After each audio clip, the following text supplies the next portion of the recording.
Olá! Hoje a gente vai mergulhar fundo em um dos momentos mais uau, mais misteriosos e impressionantes de toda a narrativa bíblica, a Transfiguração. É um daqueles eventos que, sabe, conectam o céu e a terra, o divino e o humano de um jeito que é simplesmente único. Então bora explorar juntos os detalhes dessa experiência que mudou tudo. Para a gente entender essa história direitinho, vamos passar por 5 pontos-chave. Primeiro, a subida e a súplica. Depois, a explosão de glória. Em seguida, quem eram aquelas testemunhas da eternidade? Aí vem a voz da nuvem e, por fim, o que acontece quando eles ficam sozinhos com Jesus de novo. Vamos lá. Ok, nosso ponto de partida então é a subida e a súplica. E o legal aqui é que a história começa de um jeito muito humano, sabe? Com um peso enorme de cansaço e até uma certa tristeza no ar. Imagina só a cena. A noite já está caindo. Jesus chama ali o seu círculo íntimo, Pedro, Tiago e João, e começa a levar eles por um caminho bem difícil, subindo uma montanha isolada. Pensa bem, eles passaram o dia inteiro na correria, ensinando, viajando, e agora essa subida. O esgotamento físico era real, tanto para eles quanto para o próprio mestre. E o mais interessante aqui é que a própria natureza parece refletir o que Jesus estava sentindo por dentro. Aquela escuridão toda não era só porque era noite, sabe? Era como um espelho da angústia na alma dele, um sentimento de solidão e o peso de tudo que ainda estava por vir.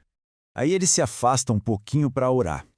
E essa oração, essa súplica, tinha basicamente 3 pontos centrais. Primeiro, ele pedia força para si mesmo para aguentar a barra que vinha pela frente. Segundo, um pedido para que a glória do seu reino fosse revelada, nem que fosse por um instante. E terceiro, que essa revelação servisse para fortalecer a fé dos discípulos, para que eles não desmoronassem na hora mais difícil. E aí vem um contraste que é, muito forte. Enquanto Jesus está ali, travando uma verdadeira batalha espiritual em oração, os discípulos, eles apagam. Mesmo com a melhor das intenções, o cansaço venceu. Eles dormem e deixam ele completamente sozinho naquela agonia. Isso mostra o tamanho da solidão dele naquele momento.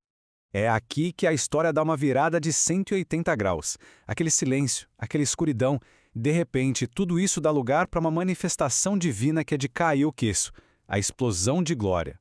A oração dele é atendida. E como? De repente, o céu parece se abrir e uma luz divina envolve a figura de Jesus. É como se a divindade que morava dentro da humanidade dele simplesmente explodisse para fora, se encontrando com a glória que vinha do céu.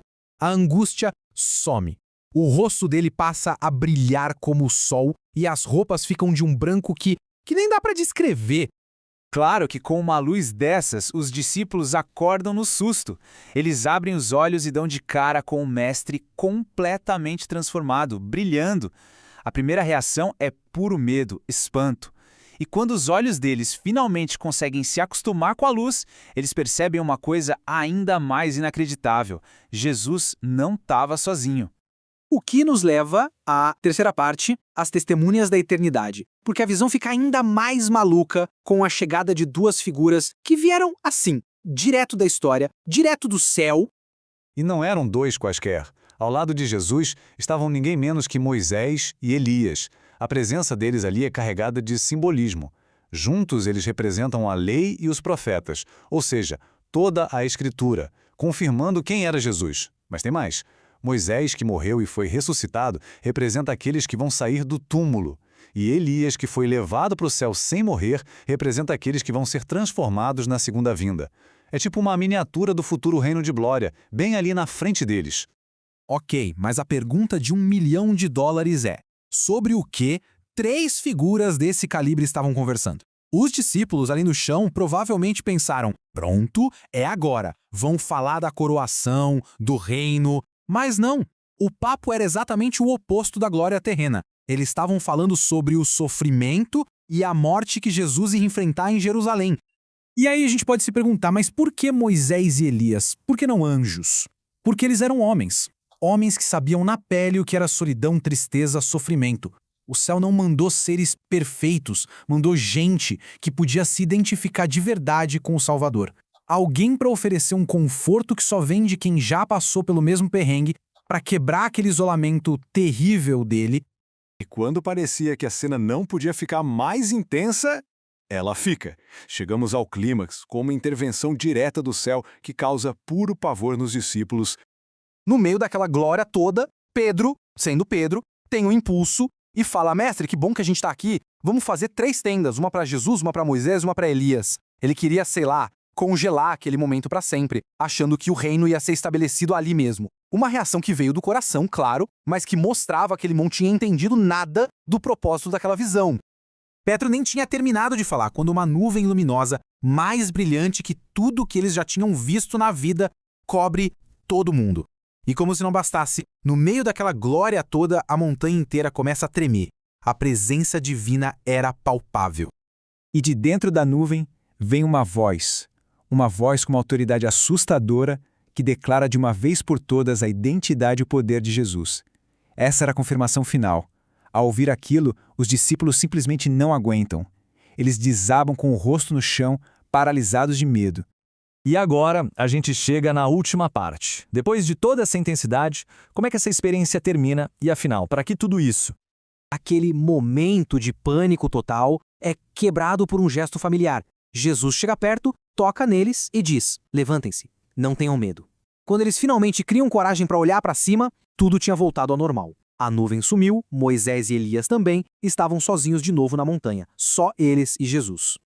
Então a gente volta à pergunta: por que tudo isso aconteceu? O objetivo, veja bem, não era começar um reino ali na montanha. Foi uma prévia, um spoiler da glória que viria, dado para fortalecer a fé dos discípulos. Era para ser uma memória poderosa, algo para eles se agarrarem durante a agonia da cruz, para eles se lembrarem de quem Jesus realmente era e de que a morte dele não seria de jeito nenhum o fim da história. E isso tudo nos deixa com uma reflexão, né? A transfiguração foi, na prática, uma visão do final glorioso da história, mostrada bem antes da parte mais difícil do caminho. E aí fica a pergunta para a gente pensar: como é que uma visão do fim, um vislumbre da vitória, pode dar força para a gente encarar a jornada de agora? Se esse resumo do capítulo de hoje facilitou sua vida, que tal nos ajudar a continuar? Seja um apoiador. O link está na descrição.